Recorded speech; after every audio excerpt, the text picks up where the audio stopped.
Good morning everyone. Today I Alok Singh welcome you again.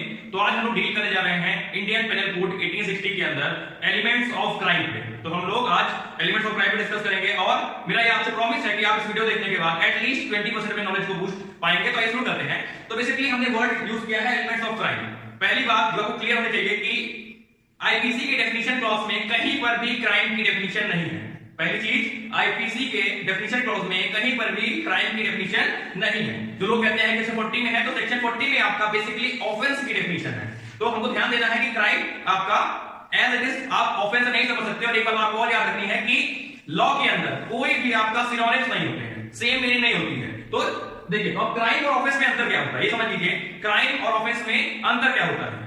तो जब भी कोई एक पर्टिकुलर क्राइम आपका किया गया, ध्यान दीजिए वर्ड सुनिए, जब भी कोई एक पर्टिकुलर स्पेसिफिक क्राइम किया गया, जैसे आपका मर्डर किया गया, तो हम उसे ऑफेंस ऑफ मर्डर कहेंगे।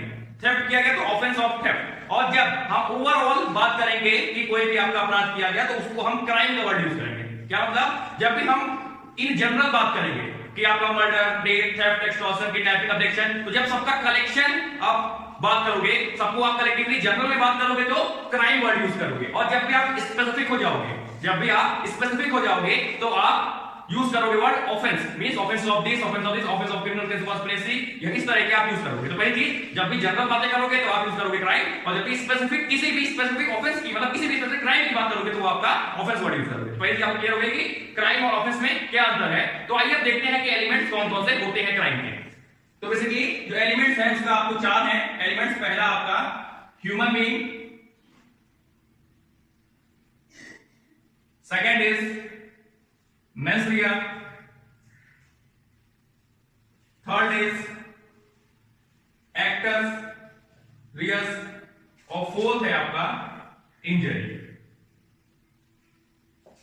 तो अब थोड़ा सा इसका बैकग्राउंड देख लें कि हमारी जो एंशिएंट सोसाइटी थी, हिंदू सोसाइटी को छोड़ के, मतलब हिंदू क्रिमिनल जूरिस्प्रूडेंस को छोड़ के, चाहे वो जो भी आपका सोसाइटी हो, चाहे वो एथेंस हो, चाहे वो यूरोप हो, चाहे कोई भी वेस्टर्न जितनी भी आपके सोसाइटीज थी, वहां पे ये प्रचलन था कि अगर कोई भी क्राइम हो गया, जैसे मान लीजिए ह्यूमन बीइंग ने क्राइम किया, एनिमल ने क्राइम किया, इनएनिमेट ऑब्जेक्ट्स ने क्राइम किया, मान लीजिए कोई आपका स्टोन है या कोई हाउस है, किसी की वजह से आपका ऐसा कुछ किया गया, तो पहले सबको पनिशमेंट देने का प्रोविजन था।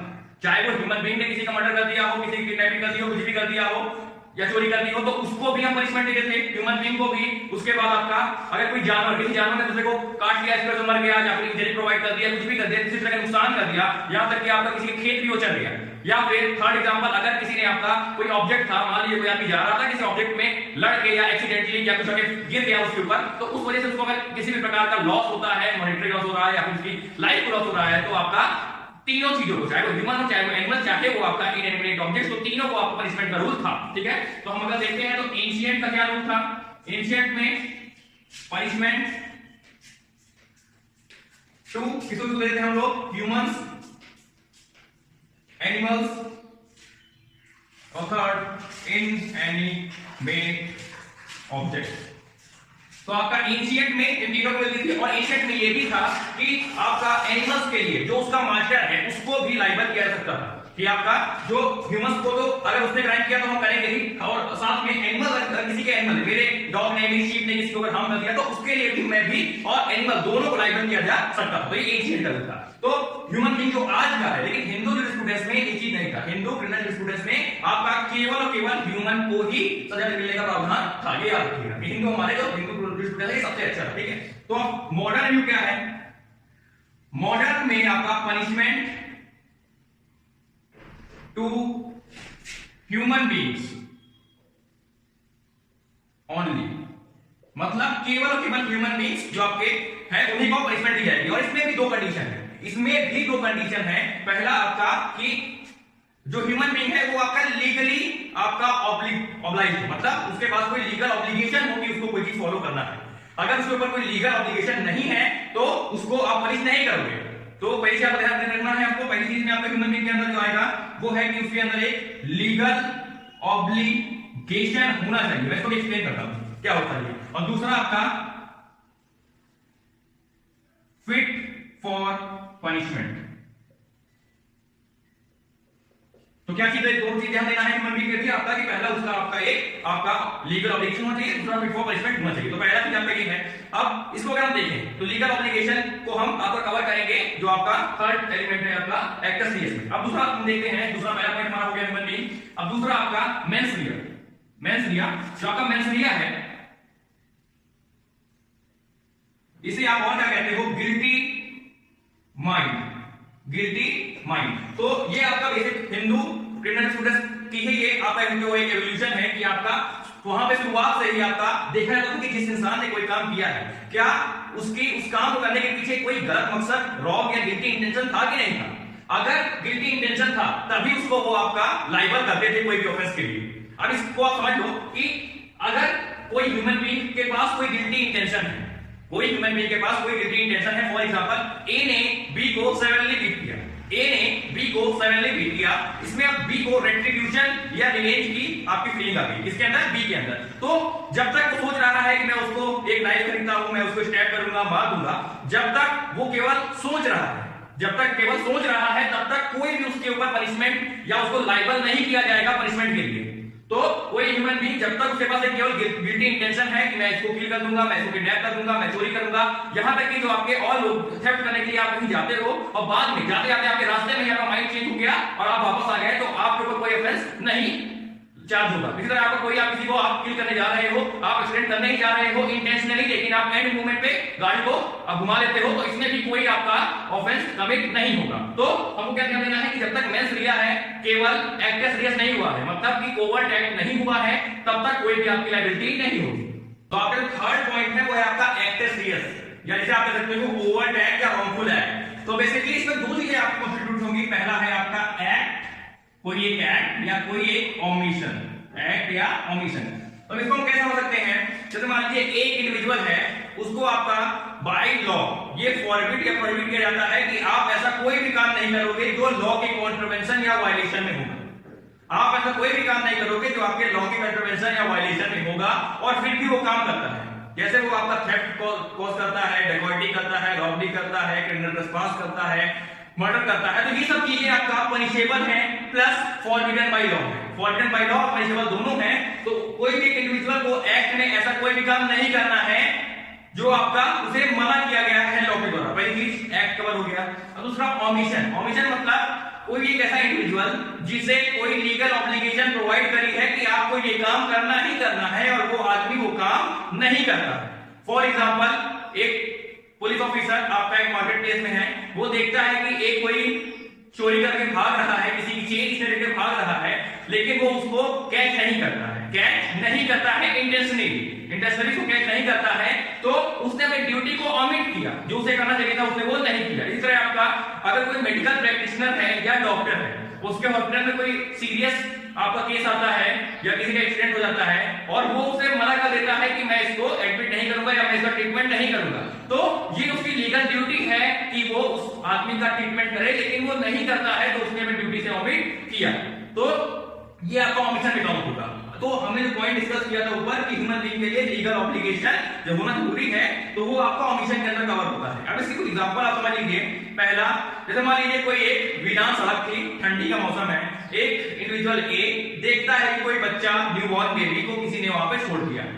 उसे ये पता है कि शायद ये वीरान रास्ते में देर हो चुकी है, रात का अंधेरा है, अब कोई आए कि ना आए, और अगर इसको यहीं पे छोड़ दिया गया तो उसकी डेथ हो जाएगी क्योंकि एक्सपोजर टू विंटर की वजह से, लेकिन वो उसे आपका घर नहीं ले आता है। ठीक है, इसी तरह बी सी दोनों लोग जाते हैं, लेकिन कोई उसको पिकअप नहीं करता है, और अगले दिन सुबह उसकी डेथ हो जाती है, किसकी, उस न्यूबॉर्न बेबी की। तो इसमें ए, बी और सी तीनों ने ही कोई ऑफेंस कमिट नहीं किया, क्योंकि कोई भी लड़का अगर या कोई भी बच्चा आपको समझ में पड़ा है, तो ये हमारी लीगल ऑब्लिगेशन नहीं है कि हम उसको टेक केयर करें या उसको हम अपने घर ले आए, ऐसा। ठीक है, नेक्स्ट अगर आपका ए बी आपके हस्बैंड वाइफ है, दोनों में लड़ाई होती है, और वाइफ ये थ्रेट करती है कि मैं सुसाइड कमिट कर लूंगी, मैं सुसाइड कमिट कर लूंगी, और वो घर से भाग जाती है, और वो किसी भी मींस से आपको सुसाइड कर लेती है, किसी भी मींस सुसाइड कर लेती है। तो इसमें जो हस्बैंड है वो लायबल नहीं होगा, हस्बैंड लायबल नहीं होगा, क्योंकि उसकी डेथ की लिटरल वजह वो नहीं है, तो इसमें भी कोई लीगल ऑब्लिगेशन ना होने की वजह से वो जो हस्बैंड है वो लायबल नहीं होगा। थर्ड आपका एक इंडिविजुअल है, उसकी एक वाइफ और एक बच्चा है, तो वो इसकी ड्यूटी है, लीगल ड्यूटी है कि उन दोनों को मेंटेन करे, उनका हर तरह का खर्चा एक्सपेंस उठाए। लेकिन अगर वो जो वाइफ और उसका बच्चा स्टारवेशन की वजह से, भूखमरी की वजह से उनकी मृत्यु हो जाती है, तो इसमें जो हस्बैंड होगा और जो मतलब फादर है, ए है, वो आपका लाइबल होगा, उसको आपका लाइबल किया जाएगा और कि उसने अपनी लीगल जो ड्यूटी है या ऑब्लिगेशन को फुलफिल नहीं किया और वो आपका पनिश किया जा सकता है। ठीक है, तो ये कुछ एग्जांपल थे कि आपका ओवर एक्ट में लीगल ऑब्लिगेशन आपकी कब होगी, कब नहीं होगी। तो आपको एलिमेंट्स ऑफ क्राइम समझते हुए देखना पड़ेगा कि क्या जो आदमी आपका लाइबल किया जा रहा है उसकी कोई लीगल ऑब्लिगेशन थी कि नहीं थी, तो ये आपको देखना है। अब आपका फोर्थ पॉइंट वो है आपका इंजरी। फोर्थ पॉइंट आपका है इंजरी। तो आप कब कहोगे कि किसी को कोई इंजरी हुई, ए ने बी को आपका कब कहोगे कि आपका उसको इंजरी कॉज की? तो इसके लिए आपको देखना है कि physical as well as other type of injury भी काउंट होती है। कौन कौन सी? Mind, body, property and reputation. तो अगर किसी ने किसी दूसरे आदमी को इन चारों में से किसी भी तरीके को, और ये आपका इंजरी डिफाइंड कहां है? सेक्शन 44। और आपका इलीगल वर्ड कहां डिफाइंड है? इलीगल, ये आपका सेक्शन 43। तो याद रखिएगा कि आपका एक्ट गया था सेक्शन 43, इलीगल आपको रिफर कर सकते हो। ठीक है, तो कोई भी आदमी को अगर किसी ने ऐसा इंजरी कॉज करे कि उसके माइंड में कुछ प्रॉब्लम हो गई, जैसे कि कुछ लोग आपका इंसेन हो जाते हैं, कोई बहुत भद्दा मजाक कर देता है, या किसी ने आपको बहुत ग्रेव शॉक मेंटली दे दिया जिसकी वजह से नर्वस ब्रेकडाउन हो गया और उसको किसी भी तरह का आपका लॉस हो गया, चाहे वो आपका इंसेन हो गया, चाहे एक्सीडेंट हो गई, तो आपका वो आपका इंजरी ऑफ माइंड में काउंट होगा। किसी ने दूसरे को आपका बॉडीली पनिश किया या बीट किया या थ्रेट किया, तो ये सब चीजें आपका बॉडी में, और इसमें आपका वो हर एक चीज जो आपका ऑफेंसेस अगेंस्ट बॉडी जो आपका चैप्टर 90 में प्रोवाइड किया गया है वो आपका इसमें काउंट किया जाएगा। थर्ड आपका ऑफेंस अगेंस्ट प्रॉपर्टी। तो आपका जो चैप्टर है ऑफेंस अगेंस्ट बॉडी के बाद वाला आपका, उसमें आपका ऑफेंस रिलेटेड टू प्रॉपर्टी में सारे ऑफेंसेस दिए हैं, तो वो सब चीजें इसमें क्वांटिफाइड आपकी होगी। अब एग्जांपल क्या हो सकते हैं? किसी ने आपकी प्रॉपर्टी की चोरी करी, किसी ने आपकी प्रॉपर्टी को सेट फायर कर दिया, किसी ने आपकी प्रॉपर्टी में ट्रेसपास किया या चीटिंग करी, ये सब चीजें आपका इंजरी टू प्रॉपर्टी में आएगा। उसके बाद इंजरी टू रेपुटेशन।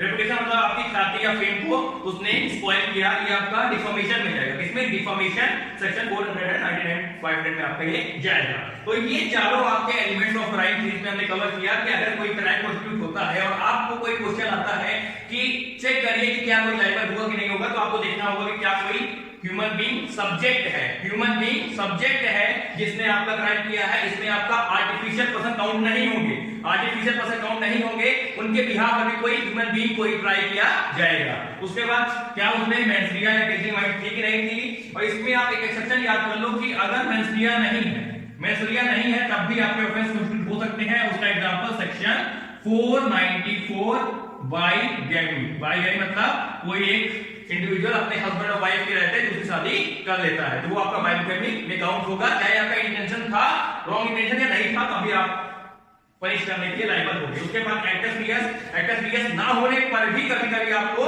लाइबल किया जाता है ऑफेंस के लिए, और इसमें आपका कई सारे, जैसे आपका अवेटमेंट हो गया, क्रिमिनल कॉन्स्पिरेसी हो गया, और जैसे आपका डेकोइटी में आपने केवल इंटेंशन किया, सब कुछ किया, आपने क्राइम नहीं किया एक्चुअल में, तो उसे भी आपका एक्टस रियस ना होने पर भी अवेटमेंट, कॉन्स्पिरेसी और आपका डेकोइटी एक्सेट्रा में आपको पनिशेबल किया सकता है। उसके बाद इंजरी, ऐसा भी नहीं है कि आपको कोई लिटरल इंजरी हो, लेकिन अगर जनरल रूल है कि इंजरी होगी तभी आपको लाइबल किया जाएगा, क्योंकि किसी न किसी फॉर्म की आपकी इंजरी कंप्लीट हो ही जाती है। तो ये थे एलिमेंट्स ऑफ क्राइम, हमने कवर किया डिटेल में कि आपका कब ऑफ क्राइम कंप्लीट हो सकता है, कब नहीं होगा, और क्या एक्सेप्शन और क्या जनरल रूल है।